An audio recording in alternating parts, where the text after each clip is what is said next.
Dari hasil percobaan yang saya praktikkan, saya dapat menyimpulkan bahwa medan magnet adalah benda yang menghasilkan medan magnet. Jika kutub magnet yang sama didekatkan, maka akan saling tarik-menarik, dan begitu sebaliknya. Hal tersebut terjadi karena sifat dari magnet tersebut.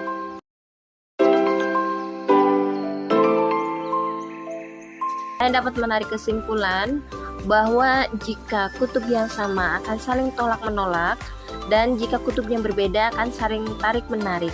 Besi, aluminium, dan yang lainnya bisa tertarik dikarenakan sejajaran partikel atomnya yang menunjukkan sifat magnetis, sedangkan gelas dan kaca tidak bersifat magnetis sehingga tidak bisa ditarik oleh magnet.